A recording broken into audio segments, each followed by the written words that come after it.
أعوذ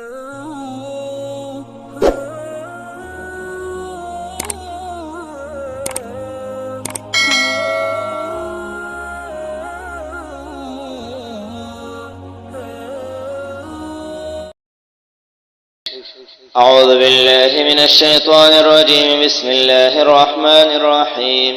وإذ واعدنا موسى 40 ليلة ثم اتخذتم العجل من بعده وأنتم ظالمون ثم عفونا عنكم من بعد ذلك لعلكم تشكرون. صدق اللہ العظیم. سورة البقرہ آیت نمبر 51 اور 52. وَإِذْ وَاعَدْنَا مُوسَىٰ 40 لَيْلَةً، اور جب ہم نے وعدہ کیا موسیٰ علیہ السلام سے 40 رات کا. ثُمَّ اتَّخَذْتُمْ، پھر تم نے بنا لیا العجل، بچھڑے کو، من بعدہ، موسیٰ علیہ السلام کے بعد، وَأَنْتُمْ ظَالِمُونَ، اور تم ظالم تھے. ثُمَّ عَفَوْنَا، پھر معاف کیا ہم نے عنکم تم کو، من بعد ذلک، اس کے بعد، لعلکم تشکرون، تاکہ تم احسان مان لو.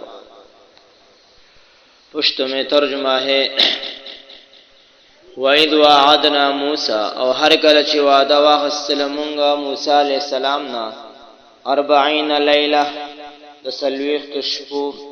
ثم بیا اتخذتم، جو کړو تاسو العجل، سخیلره په معبودتیا باندې، من بعده، د هغه نه پس، وانتم ظالمون، او تاسو ظالمان وئ. ثم بیا عفونا، معاف کړی مونږه عنکم تاسو، من بعد ذلک، پس لدینا، لعلکم، دې دپاره چې تاسو تشکرون، شکر وباسئ.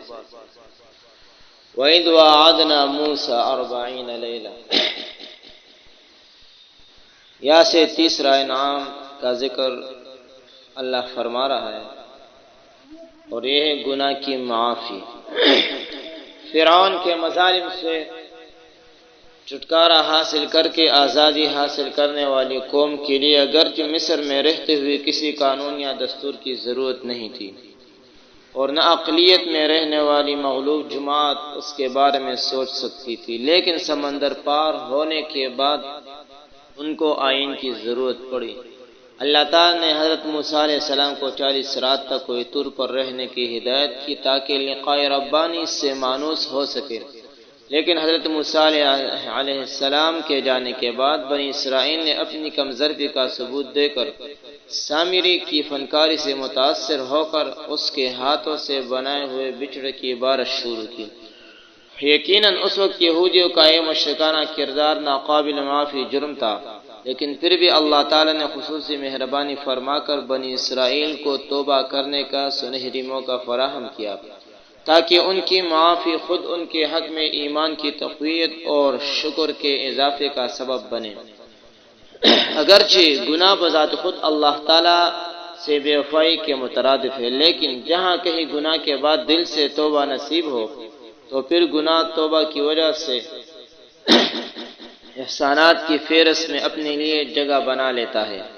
یہودیوں کی مذکورہ احسان فراموشی یقین بڑا جرم ہے، لیکن جب اللہ تعالیٰ نے ان کو توبہ کی توفیق بخشی تو یہ ان کے حق میں نعمت ضرور ہے.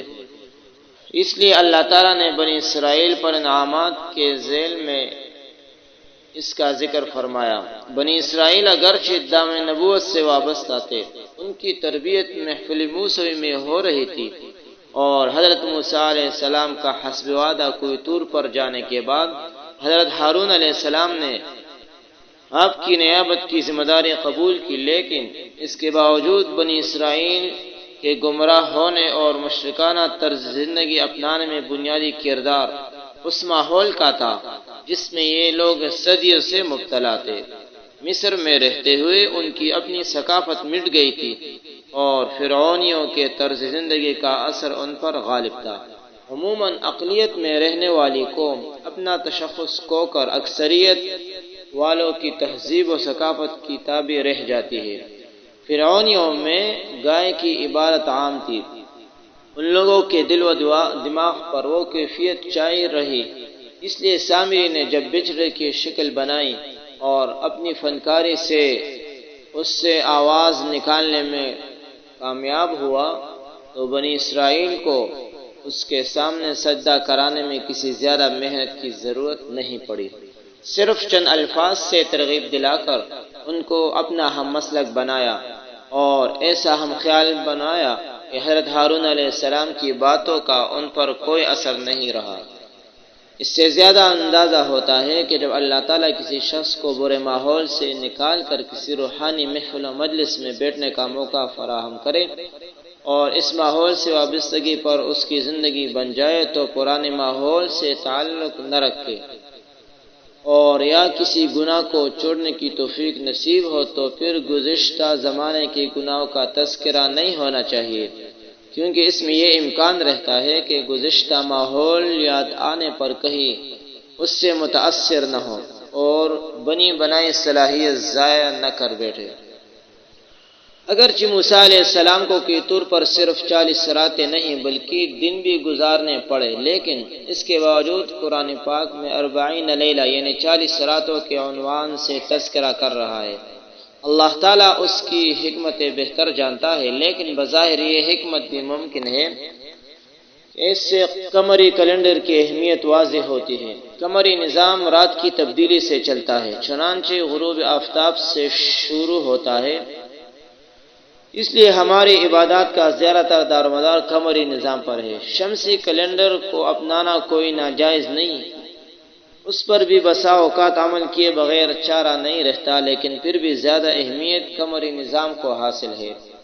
اگرچہ ہم نے قمری نظام کو بلا دیا ہے، قمری تاریخوں کو بلا دیا ہے، اس لیے علماء کرام فرماتے ہیں کہ قمری تاریخ کو استعمال میں لانا یہ فرض کفایہ ہے، اگر بعض لوگ بھی اس کو استعمال نہ کرے تو سب گناہگار ہوتے، اس لیے ہمیں چاہیے کہ قمری تاریخوں اور اسلامی مہینوں کو یاد رکھے اور تاریخ کو بھی یاد کرے اور استعمال بھی کرے۔ نیز یہ بھی اندازہ ہوتا ہے کہ باطن کی تبدیلی میں جہاں خلوت نشینی کا ایک خاص کردار ہے، وہاں دن کی نسبت رات کے وقت میں یہ تاثیر زیادہ پائی جاتی ہے۔ ایسا ہی آیت سے یہ اشارہ بھی ملتا ہے کہ انسان کے باطن کی تبدیلی میں اللہ کا ایک خاص اثر ہے۔ چنانچہ موسیٰ علیہ السلام کو پہلی دفعہ 30 دن کے لیے بلوایا گیا، لیکن پھر 10 کا اضافہ کر کے